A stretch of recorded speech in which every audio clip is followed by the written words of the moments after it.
ආයිබෝන් වයඹ ඔබ සියලු දෙනාටම අපි මේ මොහොතේ ඉන්නේ වයඹ සියලු දෙනාටම ඉතාමත් වැදගත් වූ කර්තව්‍යයක් මේ ස්ථානයේ සිදුවන මොහොතක. ඉතින් මම බොහොම ගෞරවයෙන් මේ අවස්ථාවට පිළිගන්නවා ලියොන් මිල්ක් ෆුඩ්ස්හි සභාපතිතුමන් ලයිනිල් ධර්මසිරි මැතිතුමන්. එතුමන්ගෙන් අපි අහලා බලමු අද වයඹට ඒත් එක්කම විශේෂයෙන්ම මුළු රටටම ඔබතුමන්ලා විසින් නව හඳුන්වා දීමක් සිදු කරනවා. ඒ හඳුන්වා දීමත් එක්ක ඔබතුමාලාගේ සංකල්පය තමයි කිරෙන් සපිරි දයක් කියන සංකල්පය පදනම් වෙලා ඒත් එක්කම දේශීය කිරිගොවිය ආරක්ෂා කරමින් දේශීය පෝෂණ අවශ්‍යතාවයන් සම්පූර්ණ කිරීම තමයි ඔබතුමාලාගේ අරමුණ සහ ක්‍රියාමාර්ගය. ඉතින් මතක් කරමු අද දවසේ මේ එපිටම් හෝටල් පරිශ්‍රයේදී සිද්ධ වුණේ මොකක්ද? මට කියන්න සන්තෝෂයි. අපි මේ වෙනකොට වයම් පළාතේ කිරිගොවියෝ 3000ක් විතර ඒක රාශි කරගෙන මේ අපේ බලාපොරොත්තු ඇත්තට මේ කිරි පිටි කරන්නවත් අයිස්ක්‍රීම් යෝගට් කරන්නවත් නෙමෙයි.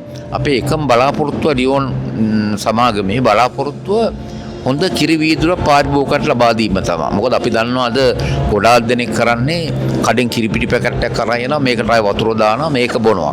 ඒ නිසා අපේ ලොකුම බලාපොරොත්තු වෙන්නේ මේ ගොවීන්ගෙන් ලබා ගන්නා කිරි මුළු වයම් පළාතරන්නේ මුළු රටේම පාරිභෝගිකයන්ට ලබා දීම තුලින් හොඳ පෝෂණත්වයක් ඇති කරගන්න තමයි අපේ බලාපොරොත්තුව. ඔබතුමාට මතක් කළා වගේම රටම කිරෙන් ස්වයංපෝෂිත කරන කාර්යයක් තමයි මේ වෙලාවේ සිද්ධ වෙන්නේ. කිරෙන් ඔබතුමාලා රට ස්වයංපෝෂිත කරන්න යන ගමනේදී පාරිභෝගිකයන්ටත් වගකීමක් තියෙනව නේද මේ පුරුද්දෙන් මිදෙන්න? අපේ මේකට සම්බන්ධ තව සමාගමක් වෙන ස්මෝල් ඩේරි ඩෙවලොප්මන්ට් සමාගම ඒකෙන් කරන්නේ ගොවියෝ සංවර්ධනය කිරීම සහ කිරි එකතු කිරීම වැඩි කිරීම.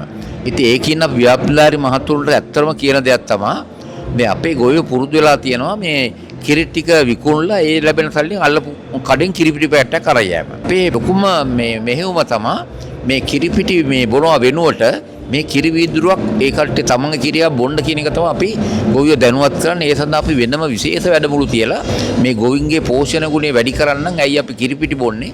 තමන්ගේ ගෙදර හදන කිරි වීදුරුවක් බොන්න කියලා තමයි අපි කියන්නේ. එතනදී අපි ඇත්තටම පාරිභෝගිකයන්ටත් අපි කියන්නේ ඇත්තටම පුළුවන් තරම් කිරිපිටි බීම අඩු කරලා හොඳ එළකිරි වීදුරුවක් බොන්න කියලා. ඉතින් පාරිභෝගිකයන්ට සමහරට ප්‍රශ්නයක් ඇති මේ ගණ්ඩ මිලදි ගන්න තැන් නැතුව. ඒකට තමයි අපේ සමාගම දැන් ඉදිරිපත් වෙලා තියෙන්නේ හැම පාරිභෝගිකයකට අඩු ගන්න 75%කටවත් අපි මේ කිරි දියර කිරි වශයෙන් ලබා දීම අපි ආරම්භ කරලා තියෙනවා. ඉතින් විශේෂයෙන්ම වයම් පළාත තුල අපි ලොකු කාර්යයක් කරනවා හැම තැනම මේ දියර එළකිරි ගන්න පුළුවන් ස්ටෝල් දාලා මේ කිරිදී මිලී ගැනීම අවස්ථාව ලබා දෙන්න. තවත් විශේෂ දෙයක් තමයි ගරු සභාපතිතුමනි ඔබතුමන්ලා හරහා රැකියා අවස්ථාවන් කීයක් වගේ බිහි වෙලා තියෙනවද? ඒ හරහා පවුල් කීයක් මේ වෙද්දී නඩත්තු වෙනවද? ප්‍රධාන වශයෙන් මේ කිරි ගොවියෝ 3000ක් සහ ඒ ආසිත ගොවි පවුල් රාශියක් තියෙනවා. ඊළඟට අපේ මේ සමාගම් දෙකේ මේක ස්මෝල් ඩේරි ඩෙවලොප්මන්ට් සමාගමෙත් ලියොන් මිල්ක් ෆුඩ් සමාගමෙත් දැන්ට අපි සේවකයෝ 160ක් වැඩ කරනවා. වක්‍රානුකූල ගත්තොත් මේ තව 10000ක් විතර මේකේ යැපෙනවා. එවන් වූ සේවාවක් කරන ලියොන් සමාගමට අපි සුබ පතනවා. ඒත් එක්කම අපි බලාපොරොත්තු වෙනවා ඉදිරියේදී වයම් වෙළඳ සංසදය තුලින් I love වයඹ තුලින් ඔබතුමන්ගේ ආයතන පරිශ්‍රයට ඇවිල්ලා ඒ කිරි නිෂ්පාදනය සිද්ධ වෙන්නේ කොහොමද කියලා ඔබට දැනුවත් කරන්නට ඉතින් ඒ වෙනුවෙන් බලාපොරොත්තු තබා ගැනීමෙන් දැනට සමුගන්නවා ඉදිරියේදී මෙවන් වූ තොරතුරු ඔබට ලබා දීමේ බලාපොරොත්තු වෙනවා.